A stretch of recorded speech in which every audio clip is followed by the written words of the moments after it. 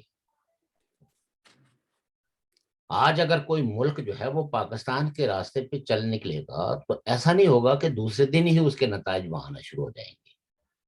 اس کے لیے بھی جس طرح پاکستان کو اس نیج پہ پہنچنے کے لیے 74 سال لگے اور آج سب جو اقتدار میں بیٹھے ہوئے ہیں وہ بھی مایوسی کا اظہار کرتے ہیں اور جو اپوزیشن میں وہ بھی مایوسی کا اظہار کرتے ہیں. تو ایسے ملک کو جو ان پالیسیوں پہ عمل کریں گے ان کو بھی بالآخر یہی نتائج اپنے ملکوں کے اندر دیکھنے ہوں گے. جو سمجھدار لوگ ہیں وہ اگر تاریخ سے سبق سیکھیں، اسی لیے کہتے ہیں نا کہ تاریخ کا سبق جو ہے وہ اگرچہ کڑوا ہے لیکن اس پہ عمل کر کے آپ اپنے معاشروں کو ترقی دے سکتے ہیں. یعنی تاریخ ہی ہے جو معاشروں کے عروج و زوال کے اسباب آپ کو بتاتی ہے. جی آپ بولیے جناب.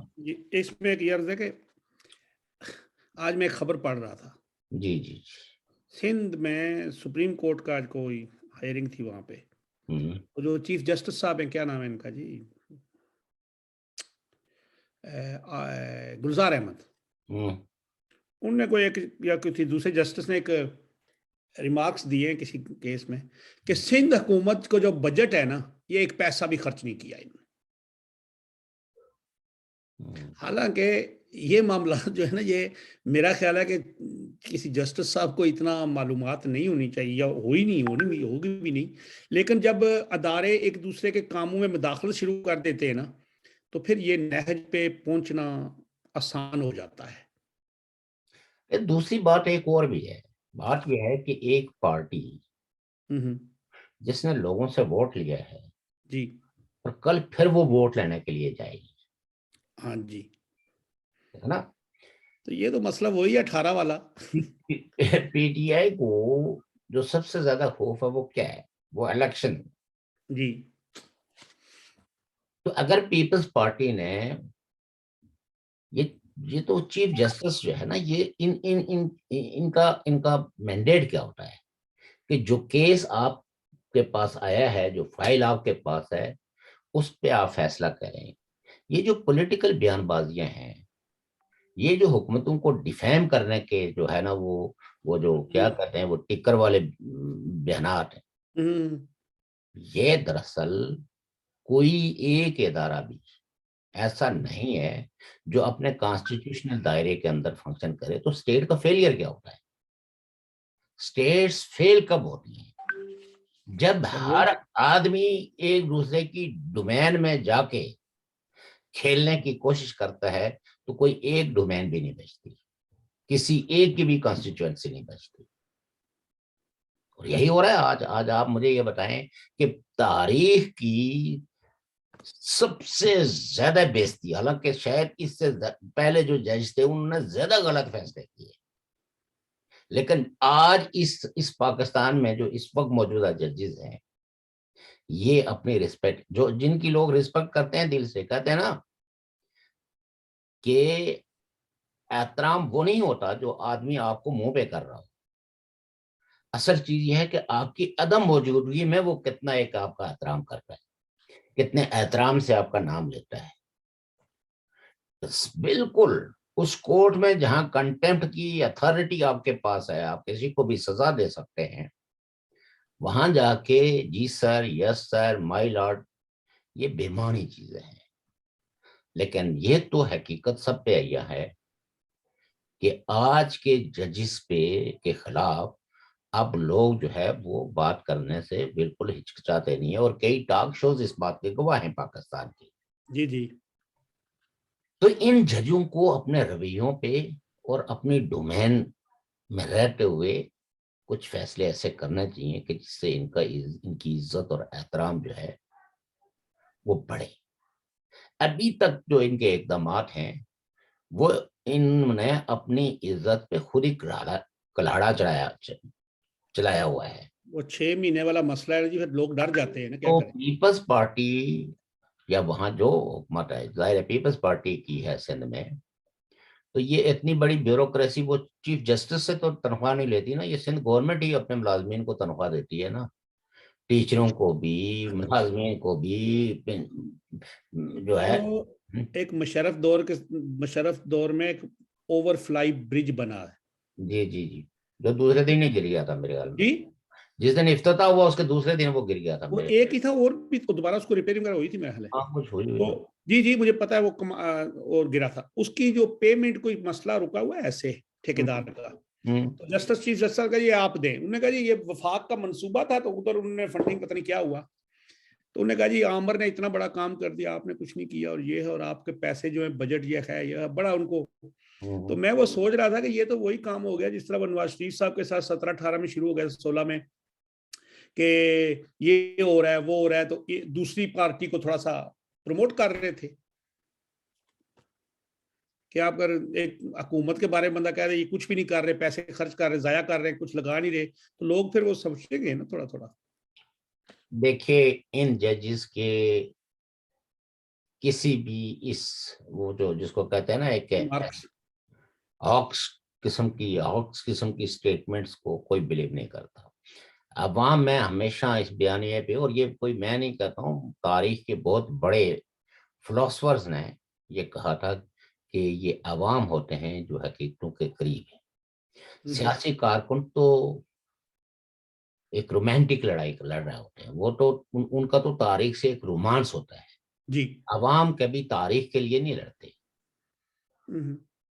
تاریخ عوام کے اس شعور اور اس حقیقت کی نشاندہی کرتی ہے کہ عوام ہمیشہ پراگمیٹک فیصلے کرتے ہیں، نہ وہ فیصلے کرتے ہیں جو معاشرے کے اندر کوئی اتھل پتھل پیدا کرے، بلکہ وہ نسبتاً ان لوگوں کو جو سوسائٹی میں کوئی اعتدال، کوئی سوسائٹی میں کچھ تھوڑی بہت جو ہے وہ بہتری لا سکے. ورنہ کئی ایک پولیٹیکل پارٹیز ہیں جن کے مینیفیسٹو، ان کی لیڈرشپ بڑی نیک، اور ان کی باتوں میں، ان کے مینیفیسٹوز کے اندر عوام کے سارے مسائل کا حل موجود ہے، لیکن لوگ یہ سمجھتے ہیں کہ یہ چیزیں ابھی اس سوسائٹی کے اندر جہاں جاگیردارانہ، سرمایہ دارانہ اور ٹرائبل اقدار جو ہے وہ موجود ہیں، اس میں اتنا بڑا انقلابی مینیفیسٹو یہ سوسائٹی ہضم نہیں کر سکتی، چونکہ انقلابی جدوجہد تو نہیں ہو رہی ہے نا، تو اس کا پارلیمان. کیا حال ہاں، اگر یہ اس طرح کے سسٹم میں ہم لوگ، یہ جس طرح آپ نے فرمایا کہ یہ چل نہیں سکتا، یہ ایسے ہو نہیں سکتا، تو پھر اس کا حل کیا ہے؟ پھر تو پھر یہ وہی ہے جو دوسرے بتا رہے ہیں دیکھیے کہ فرد واحد کی حکومت. دیکھیں ہم نے نہیں، فرد واحد کی حکومت ان مسائل کا کبھی بھی حل نہیں رہی ہے اور نہ آئندہ ہوگی. نہیں، یہ تو ہم کہتے نہیں رہی. میں جو بات آپ کو بتا رہا ہوں جی کہ یہ کنسپٹ، یہ جو پولیٹیکل کلاس ہے، اس کو سمجھنا چاہیے کہ یہ ساری بورجوا پولیٹیکل پارٹیز ہیں، بالکل. اور آپ ایک طبقاتی معاشرے کے اندر جو ہے وہ رہ رہے ہیں جہاں طبقات نے اپنے مفادات کے لیے پارٹیاں بنائی ہیں، اس میں وہ حصہ داری تھوڑی تھوڑی جو ہے وہ عوام تک بھی دیتے ہیں کہ ان کی جڑیں جو ہے وہ لوگوں تک مضبوط ہوں، اور جو کچھ عوام کے لیے کوئی کرتا ہے، جیسے ذوالفقار علی بھٹو صاحب نے غریبوں کی بات کی، کچھ تھوڑی بہت لیجسلیشن کی، کچھ ایسے قوانین بنائے جس میں محنت کش کو تحفظ حاصل ہو گیا، لیبر کورس بنے، تو لوگ آج بھی ذوالفقار علی بھٹو کو خراج عقیدت پیش کرتے ہیں. بھٹو آج بھی ان لوگوں کے دلوں کے اندر موجود ہے. اسی طریقے سے جو پارٹیاں مطلب اس سسٹم کے اندر آتی ہیں، ہم اس سسٹم کی بات کر رہے ہیں، جو پارٹیاں بہت خوبصورت مینیفیسٹو رکھتی ہیں، ان کو یہ بلیو کرنا چاہیے کہ یہ ایک ایوولوشنری پروسیس ہے، اور اس میں عوام کے ساتھ مکالمہ کرنے کی ضرورت ہے. عوام کو یہ چیز کہ آپ اگر انہی مسلطوں کے تابع اور ان حقیقتوں میں ہی زندہ رہنے کی خواہش کریں گے تو آپ کی نسل بدلے گی نہیں. یہ انقلابی پارٹیوں کا فریضہ ہوتا ہے جو عوام کو انقلاب کے لیے تیار کرتی ہے. شوکت عوام صاحب، خود سے انقلاب کے لیے تیار نہیں ہوتے، وہ انہی جو گیون ریالٹیز ہوتی ہیں وہ انہی میں فیصلے کرتے ہیں. شوکت صاحب، ایک عوام کا بھی قصور ہے، اگر آپ برا نہ منائیں تو کہہ دوں. میں برا نہیں مناؤں گا، لیکن میں دیکھیں، ہاں جی 1968 سے چلے جی، بھٹو صاحب کی جدوجہد شروع ہوئی، یا 66-7 سے ہی. اس کے بعد 74-72 میں ان کو حکومت مل گئی، سب کچھ ہو گیا، اور انہوں نے نعرہ لگایا تھا غریبوں کا، یہی کہا تھا، روٹی کپڑا اور مکان. اور دوسرے لفظ میں وہ سوشلزم اور کمیونزم، آپ ان کو کمیونسٹ کو کہے یا کچھ کہے، لیکن سوشلزم کے بارے میں انہوں نے بات کی تھی. اس وقت جو مزدور پارٹیاں، جو جماعتیں تھیں، یعنی مزدور ایک پالیٹکس بھی چلتی تھی. اور آپ کو پتہ ہے، آپ کو بالکل یاد ہوگا کہ بڑے بڑے اچھے نام تھے، سی آر اسلم، غلام نبی بلر، بیگم نفیسہ خالد، ایسے بہت لوگ تھے، اور سب سے زیادہ ان پہ بھی ظلم ہوا تھا. وہی جو سوشلزم کا کہہ کے آئے تھے، انہوں نے اس کے بعد تو پھر لارڈ سسٹم جو تھا وہ لینڈ وہی استعمال کیا نا. دیکھیے اس طرح چیزیں جو ہے نا وہ یہ کرٹیسزم ایک پولیٹیکل گورنمنٹ پہ ہو سکتی ہے، ایک پولیٹیکل لیڈرشپ پہ ہو سکتی ہے کہ اس نے جو وعدے کیے تھے، جو مینیفیسٹو دیا تھا، اس پہ عمل درآمد نہیں کیا. جی اور لیکن وہ لیڈرشپ اگر عوام کے لیے کچھ چھوٹا موٹا کام بھی کرتی ہے تو عوام اس کو ریوارڈ دیتے ہیں. جی پیپلز پارٹی کا جو مینیفیسٹو ہے وہ سوشلائزیشن کا مینیفیسٹو ہے. جی اس میں آپ اس کو کہتے ہیں کہ ان کا ترقی کا جو راستہ ذوالفقار علی بھٹو صاحب نے کہا تھا کہ ہم سوشلسٹ معیشت کو لاگو کریں گے، جس میں لاگو کریں گے. صنعتوں کو نیشنلائز کریں گے، زمینوں کو ہاریوں میں تقسیم کریں گے. چھوٹا موٹا کام انہوں نے کیا، لیکن دیکھیں انفارچونیٹ کیا ہوا کہ ایک لیڈر نے جو پارٹی اس نے بنائی تھی اور اس میں جس طرح کے لوگ تھے، ان لوگوں کی صلاحیتوں کو جانے بغیر انہوں نے نیشنلائزیشن کا کام شروع کیا. نتیجہ کیا ہوا؟ دیکھنا یہ بھی ایک لیڈر کا کام ہوتا ہے نا کہ وہ سسٹم کو جانے کہ بھئی یہ سسٹم جو اسٹیٹ کے قرضوں سے چلتے ہیں، یعنی انڈسٹری ہو گئی، دوسرے تیسری چیزیں، تو انہوں نے آرام سے، یعنی وہ جو وہاں اگر کسی فیکٹری کے اندر، کسی ٹیکسٹائل مل کے اندر 100 آدمی یا 200 آدمی یا 400 آدمی کام کر رہا تھا، آپ نے اس کو نیشنلائز کر دیا، ایڈمنسٹریشن آپ کے پاس تھی نہیں، یعنی آپ مکان گرا دیں اور آپ کے پاس جو ہے وہ کاریگر ہے ہی نہیں، تو پھر کیا ہوگا کہ آپ اور میں سردی سے بچاؤ کے لیے جو دیوار تعمیر کریں گے وہ آڑی ٹیڑھی ہوگی نا. ہم نیتوں پہ نہیں گا جاتے، لیکن چونکہ وہاں جو بنیادی غلطی ہوئی ہے، ان کو چاہیے تھا کہ وہ کمپلیٹ لینڈ ریفارم کرتے اور انڈسٹری کو اس وقت تک نہ چھیڑتے جب تک کہ اس ملک کا انفراسٹرکچر جو ہے وہ اتنا نہ ہوتا کہ نیشنل جو آپ کا پرائیویٹ سیکٹر ہے وہ اتنا سٹرانگ ہو جاتا کہ اگر آپ کسی فیکٹری کو نیشنلائز کریں گے تو اس کے نقصان جو ہے وہ پاکستان کی معیشت پہ نہ پڑتے، کیونکہ ساری صنعتیں جو ہے وہ تو بیسیکلی اسٹیٹ کے قرضوں سے چلتی ہیں. جب آپ نیشنلائز کرتے ہیں تو وہ ڈیفالٹر ہو گئی، ختم ہو گئی، وہ ڈیفالٹر ہو جاتا ہے نا کہ آپ نے جو ہے اب میرے پاس ہے ہی کچھ نہیں دینے کے لیے. ایک فیکٹری اگر وہ مزدور کو مطلب ایک فیکٹری چلا رہے ہیں، وہ بینک کا قرضہ بھی واپس لوٹا رہی ہے، تو آپ جب اس کو نیشنلائز کر دیں گے تو آپ نے اس کو بری کر دیا نا،